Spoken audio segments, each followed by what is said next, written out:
Esikes berubah jadi pinjol ilegal di tahun 2024 ini. Apakah ini bisa menjadi pertanda akan adanya galbay serempak atau memang ya ini bakal jadi orang-orang malas bayar karena Esikes sudah jadi ilegal? Benarkah demikian? Yuk kita akan bahas di video kali ini. Oke, jadi beberapa hari ini banyak banget ya rumor-rumor yang membahas terkait Esikes jadi ilegal. Sebenarnya ini agak nggak masuk akal karena sampai sekarang kalau kita cek di website resmi OJK, Esikes masih termasuk ya. Termasuk di jajaran pinjol legal, bukan ilegal. Dan kalaupun ada bahasa yang menyatakan bahwa Esikes jadi ilegal, ini mungkin tentu karena beberapa faktor juga. Yang pertama, mungkin karena adanya jatuh tempo yang mungkin ya dikenal orang itu 2 minggu sekali. Pada umumnya kan 1 bulan sekali ya. Nah ini ada 2 minggu sekali. Sama banyak banget pinjol-pinjol ilegal yang bertebaran di Play Store. Itu ada yang namanya mirip-mirip seperti Esikes ya. Tapi Esikesnya sendiri ini masih legal kok. Dan seandainya dia dicabut izinnya sama OJK, terus kemudian intinya dia udah nggak menjadi legal lagi lah. Mereka udah pasti nggak mungkin masih pakai nama Esikes. Ya, mereka nggak mungkin masih bisa beroperasi. Karena udahlah pasti langsung ditutup duluan sama OJK kalau terdeteksi mereka beroperasi. Jadi bisa dibilang informasi tersebut hoax ya.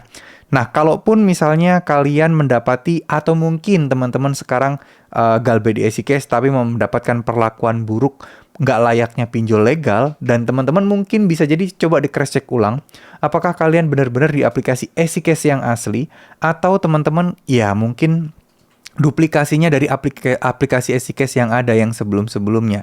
Ya itu harus teman-teman pahami juga karena siapa tahu takutnya banyak yang terjebak install malah bukan aplikasi Esikes yang legalnya tapi yang kayak apa ya ibaratnya KW-nya gitu loh.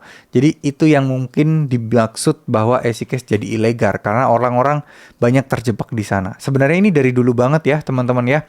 Esikes itu selalu dalam tanda kutip dibilang ilegal lah, semi ilegal lah, dan seterusnya. Ya karena itu tadi, proses peminjamannya itu mungkin bisa dibilang agak beda dibandingkan pinjol-pinjol yang lain.